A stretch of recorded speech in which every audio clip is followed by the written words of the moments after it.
আসসালামু আলাইকুম। Welcome back to my channel. আজকে আমি আপনাদের সাথে শেয়ার করব চিকেন কাটলেটের রেসিপি এবং ফ্রোজেনের পদ্ধতি। ঘরেই কিভাবে এত মজাদার চিকেন কাটলেট তৈরি করতে পারবেন সেটি আজকে আমি আপনাদের সাথে শেয়ার করব। একটি প্যানে প্রথমে অল্প পরিমাণে সয়াবিন তেল গরম করে কুচি করে কেটে রাখা রসুন দিয়ে গোল্ডেন ব্রাউন কালার করে ভেজে নিয়েছি। ভেজে নাও কমপ্লিট। এবার কুচি করে কেটে রাখা পেঁয়াজ এবং কাঁচামরিচ দিয়ে হালকা ভেজে নিচ্ছি কাঁচা গন্ধ দূর হওয়া পর্যন্ত। 1 কাপ গাজর কুচি, 1 কাপ বাঁধাকপি কুচি ও অল্প পরিমাণে লবণ দিয়ে সবগুলো উপকরণকে ভালোভাবে মিশিয়ে নিচ্ছি।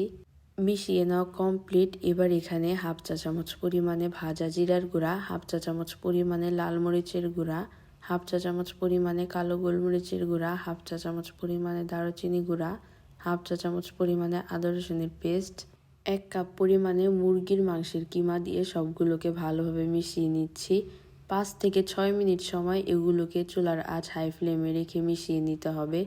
2 চা চামচ পরিমাণে সয়া সস দিয়ে সবগুলো উপকরণকে আবারও ভালোভাবে মিশিয়ে নিচ্ছি। এখানে কিছু আলু সেদ্ধ করে ম্যাশ করে রেখেছিলাম, সেগুলো অ্যাড করে ভালোভাবে মিশিয়ে দিচ্ছি। মেশানো কমপ্লিট। এই তো চিকেন কাটলেটের পুর একদম তৈরি।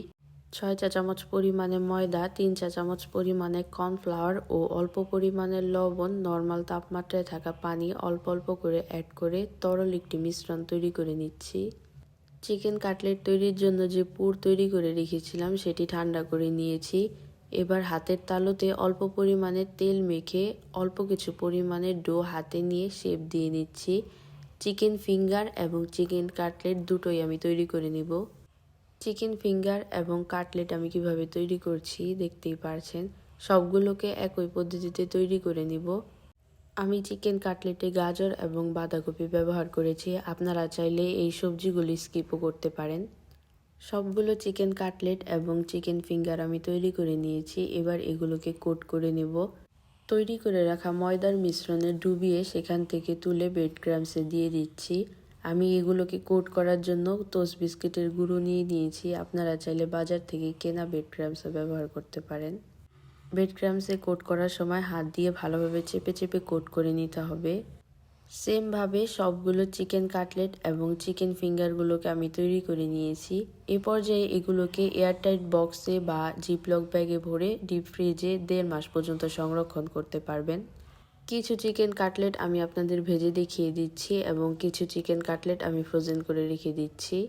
একটি প্যানে পরিমাণ মতো সয়াবিন তেল গরম করে নিয়েছি। এবার গরম তেলের মধ্যে চিকেন কাটলেট এবং ফিঙ্গারগুলোকে দিয়ে দিচ্ছি।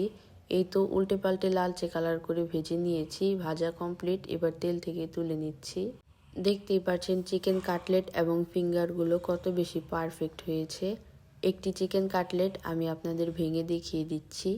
আজকের এই রেসিপির পদ্ধতিতে চিকেন কাটলেট তৈরি করে যদি ইফতার প্লেটে রাখা হয়, বড় থেকে ছোট সবাই অনেক বেশি পছন্দ করবে। চিকেন কাটলেটের এই রেসিপিটি আপনাদের কেমন লেগেছে অবশ্যই কমেন্ট বক্সে কমেন্ট করে জানাবেন। ভিডিওটি শেষ পর্যন্ত দেখার জন্য অনেক অনেক ধন্যবাদ। আল্লাহ হাফেজ।